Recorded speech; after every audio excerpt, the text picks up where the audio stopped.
Okay, so this is week 1, question 2 of MA 268 Algebra 3 assignments.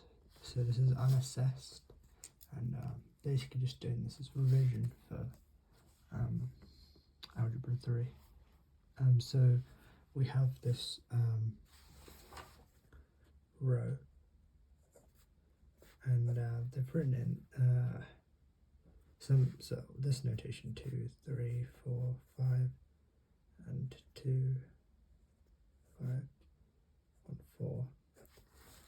And this was another one. I'll just do this one. I think the other one's a bit different because this one, you'll see.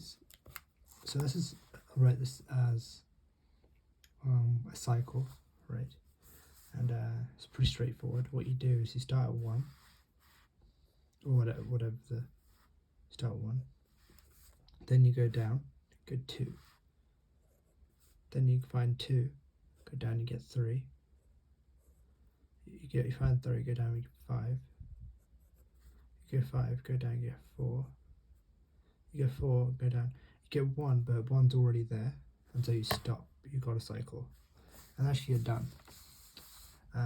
So we've got another one as well, which is tau, and it's slightly different because it's slightly different because for tau it's just one cycle. So what we have is 1, 2, 3, 4, 5, and then we have 3, 1, 2, 5, 4. Okay, so if we write this as a product of cycles, so this is row, it's a product of disjoint cycles, and it's tau. So you go down, you start 1, go down, get 3, 3 go down, get 2, 2 go down, get 1, and you're done. Right, you go back to 1. Now you find the smallest number that's not in here, so that's 4. You write down 4, 4 go down, get 5, 5 go down, get 4, and you're done. Right, and there's no more numbers. You've got all the numbers from 1 to 5, and so you've just written row and tau as a product of disjoint cycles. So that's the first part. The second part is to write them as a product of transpositions, and this is the harder one because this requires some big brain stuff. So first thing you need to notice, the biggest thing, is that when you take a product of cycles, you do it backwards, right? You take the product like in this direction. So first of all, you want 1 to go to 2, right? Sorry, no comments there. 1 to go to 2, okay. Okay, so you want 1 to go to 2, and now 2 goes to 1, right? That's what transposition does. It takes 1 to 2 and 2 to 1.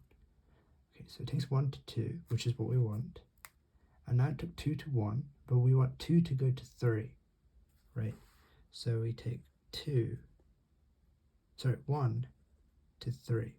So what happens is 1 goes to 2, 2 goes to 1, and then 1 goes to 3. So actually 2 goes to 3, okay? But then 3 now goes to 1. But we want 3 to go to 5 instead. So what we're going to do is we're going to take 1 to 5. Now what happens is 3 goes to 1, and then 1 goes to 5, right? Okay, and now 5 goes to 1, which is not what we want, right? We want 5 to go to 4.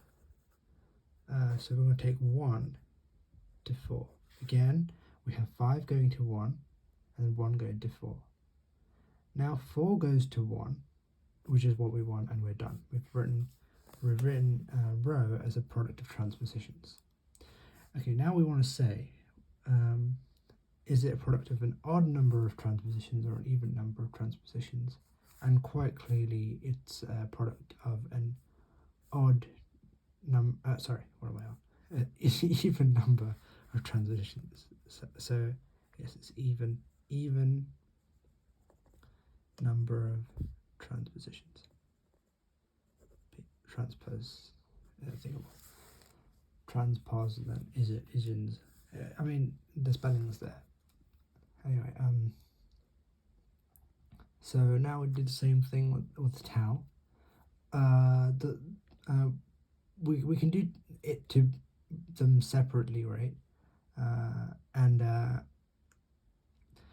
So we can just write this as a product of transpositions and this is a product of transpositions, right? And then we can really do it in which order we like, but as long as we can switch around transpositions as long as they don't interfere with each other. But so we'll just keep it like this. We'll just do this and then take the product of them afterwards. But this order does matter, right? They matter because they're not independent. This one has an I, and this one has a 1, and this one has a 1 in it as well. So you can't switch them. It wouldn't give you a different result. But these are independent because they don't both contain the same number. Okay, so let's do it. We'll do it from this side, and yeah. So the big thing is you can do either one of them in whichever order you like, but yeah, as long as you know you don't, as long as they're independent, you can switch them, right?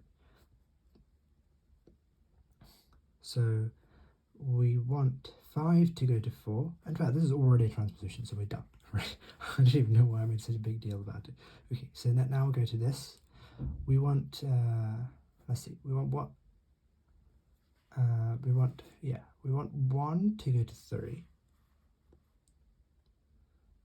1 goes to 3. Okay, and now we want 3 to go to 2. Okay, but actually 3 goes to 1, so we want 1 to go to 2, right? And so I think we're done. So then that 2 goes to 1, 2 goes to 1 here as well.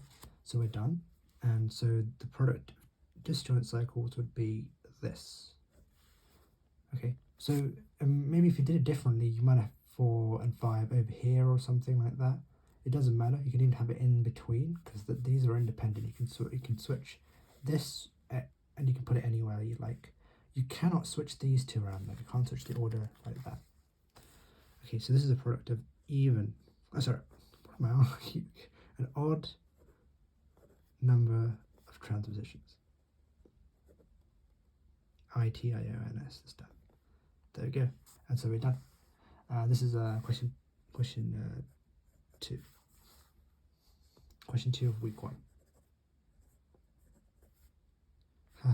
Week. Okay, that was, I don't know. This is the maths one, not a new. Okay, and done.